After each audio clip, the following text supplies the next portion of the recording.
pidana atau peradilan perdata, Mahkamah hanya akan mendudukkan secara proporsional dan melihat dari perspektif pasal 22E ayat 1 Undang-Undang Dasar tahun 1945, di mana pemilihan umum, baik itu pemilihan presiden dan wakil presiden maupun pemilihan anggota lembaga perwakilan, pemilihan kepala daerah harus dilaksanakan secara umum, bebas, rahasia, jujur, dan adil. Oleh karena itu, permohonan para pemohon pada dasarnya masih termasuk ke dalam ruang lingkup kewenangan Mahkamah. Pemilu juga harus dilaksanakan sesuai dengan prinsip pemilu yang menyatakan tidak seorang pun boleh diuntungkan oleh penyimpangan dan pelanggaran yang dilakukan dan tidak seorang pun boleh dirugikan oleh penyimpangan dan pelanggaran yang dilakukan oleh orang lain. Dalam konteks pembuktian, dalam perkara perselisihan hasil pemilihan umum, khususnya pemilihan umum, pemilihan presiden dan wakil presiden, beban pembuktian pada awalnya berada pada pihak pemohon.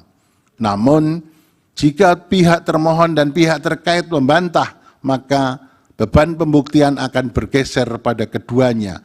Disinilah terjadi peralihan beban pembuktian, shifting the burden proof. Sebab dalam perselisihan hasil pemilihan presiden dan wakil presiden, selain waktu penyelesaiannya terbatas atau speedy trial, juga karena pada dasarnya data itu sendiri dikuasai oleh penyelenggara pemilu, dalam hal ini KPU dan Bawaslu. Oleh karenanya, apa yang dilakukan oleh para saksi memang sangat terbatas dan hanya dapat menunjukkan adanya gejala atau bukti awal adanya penyimpangan dan pelanggaran yang tidak sampai pada level pembuktian beyond reasonable doubt, sebagaimana dipraktikkan dalam pembuktian perkara pidana. Oleh karena itu, paradigma pembuktian dalam derajat beyond reasonable doubt tidak tepat dan tidak dapat dipraktikkan dalam peradilan pemilu in casu Mahkamah Konstitusi.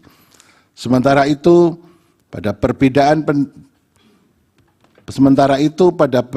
berbeda, kali ini saya secara khusus akan memberikan catatan dalam penyelenggaraan pemilu presiden tahun 2024.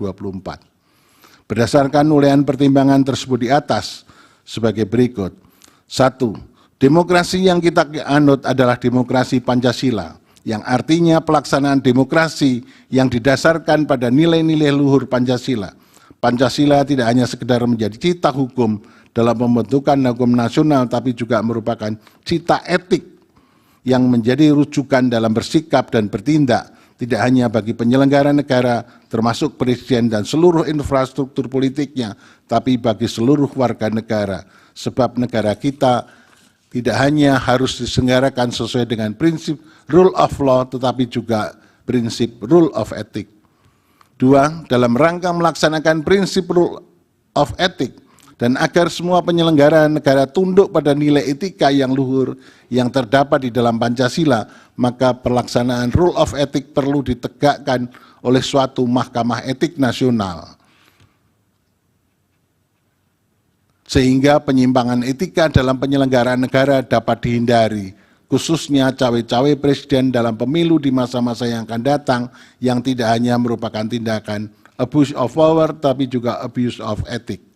3. Desain hukum pemilu, terutama konstrain waktu penyelesaian sengketa perselisihan hasil pemilihan umum, perlu ditambah tidak hanya 14 hari dengan mempertimbangkan ruang lingkup wilayah sengketa yang meliputi wilayah Indonesia, sehingga didapat waktu penyelesaian yang rasional, proporsional, dengan mengingat adanya waktu pemilihan presiden putaran kedua dan waktu jadwal ketatanegaraan pada bulan Oktober.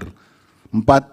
Perlu juga dibuat undang-undang lembaga kepresidenan yang memuat secara rinci, detail, uraian tugas pokok dan fungsi presiden sebagai kepala negara sekaligus sebagai kepala pemerintahan. Demikian catatan saya yang termuat pada dissenting opinion dalam perselisihan hasil pemilihan umum presiden tahun 2024 sebagai ikhtiar untuk menjaga dan menegakkan negara hukum yang demokratis yang berketuhanan sesuai dengan nilai-nilai luhur Pancasila. Selanjutnya saya akan lebih jauh mempertimbangkan pokok-pokok permohonan para pemohon yang dianggap penting di samping dalam rangka untuk tetap menjaga nyala obor demokrasi